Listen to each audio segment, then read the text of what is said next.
بسم اللہ الرحمن الرحیم۔ اللہ کے ولیوں کی کراماتیں۔ اللہ پاک نے اپنے بندوں کی ہدایت کے لیے دنیا میں ہزاروں نبی و رسول بھیجے، الگ قوموں کی طرف الگ زمانوں کی الگ نبی تشریف لائے۔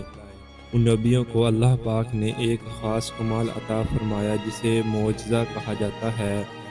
ان سبھی نبیوں رسولوں نے دیکھ کر انہیں ان کی ہدایتوں اور نصیحتوں کو سن کر الگ الگ زمانے میں کافی لوگ ایمان لائے، اور کافی لوگ ایسے بھی تھے جو معجزہ دیکھ کر بھی ایمان نہ لائے۔ ایسے لوگوں نے نبیوں کی کراماتوں ان کے کمال کو جادو کہہ کر ٹھکرا دیا۔ ایسے لوگوں کو ایک خدا کو ماننے کا انکار کر دیا اور نبیوں اور رسولوں کی بتائی نصیحتوں کو نہیں مانا۔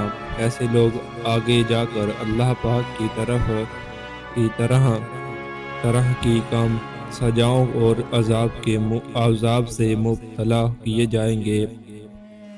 اسی طرح نبیوں و رسولوں کا سلسلہ بند ہو جانے کے بعد اللہ پاک نے اپنے جن بندوں کو اسلام و تبلیغ کی ذمہ داریاں دی انہیں ولی کہا جاتا ہے۔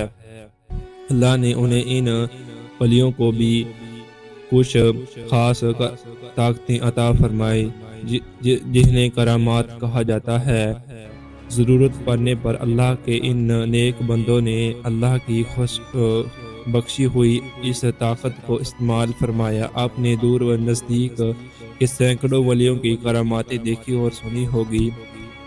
سلطان ہند حضرت خواجہ غریب نواز رحمۃ اللہ کی بہت سی کراماتیں ہیں، آپ نے سنی ہوگی۔ آپ اپنے پیارے رسول کے فرمان کے مطابق تبلیغ و اسلام کے لیے ہندوستان تشریف لائے اور اجمیر کو اپنا تبلیغ مرکز بنایا۔ اجمیر پہنچتے ہی آپ آرام کرنے کے لیے جس پیڑ کے نیچے بیٹھے تھے وہاں اس وقت کے راجا کے جانور راجا کے پہلے ہوئے اونٹ بیٹھا کرتے تھے۔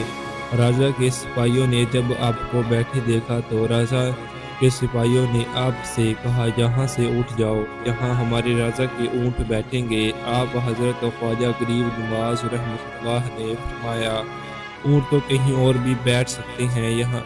یہ سن کر راجا کے سپاہیوں نے آپ کو تیز آواز میں اٹھنے کو کہا۔ آپ اسی وقت وہاں سے اٹھ گئے اور چل دیے۔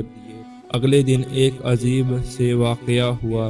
جب راجا کے سپاہیوں نے بیٹھے اونٹوں کو اپنی جگہ سے اٹھانا چاہا تو اونٹ تمام کوششیں کے باوجود نہیں اٹھے۔ یہ دیکھ کر سپاہی دنگ رہ گئے اور ساری بات اپنے راجا کو بتائی، اور راجا نے سپاہیوں کو حضرت خواجہ غریب نواز رحمۃ اللہ سے معافی مانگنے کو کہا اور کہا کہ انہیں ڈھونڈو اور اس سے معافی مانگو۔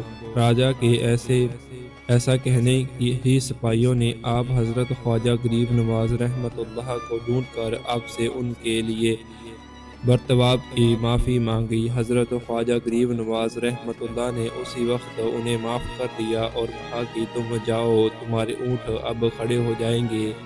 سپاہیوں نے جب واپس جا کر اونٹ کو اٹھانا چاہا تو اونٹ اسی وقت اٹھ گئے۔ سبحان اللہ! یہ کہہ کر ہمارے خواجہ غریب نواز کا مرتبہ حضرت خواجہ عثمان ہارونی رحمۃ اللہ نے حضرت خواجہ غریب نواز کے پیر مرشد تھے۔ یہ وہی بزرگ ہیں جن کی خدمت میں ہمارے خواجہ غریب نواز نے اپنی جوانی کے 20 سال گزارے۔ ایک بار کی بات ہے کہ ایک دن آپ پیر حضرت خواجہ عثمان ہارونی رحمۃ اللہ کے ساتھ سفر میں تھے۔ سفر پر چلتے چلتے آپ تلجا ندی کے کنارے پہنچے۔ ندی پار کرنے کے لیے کوئی کشتی نہیں تھی۔ حضرت نے فرمایا، معین الدین اپنی آنکھیں بند کر لو، اور پھر تھوڑی دیر بعد فرمایا، آنکھیں کھول دو۔ جب خواجہ غریب نواز نے اپنی آنکھیں کھولی تو آپ دیکھتے ہیں کہ دونوں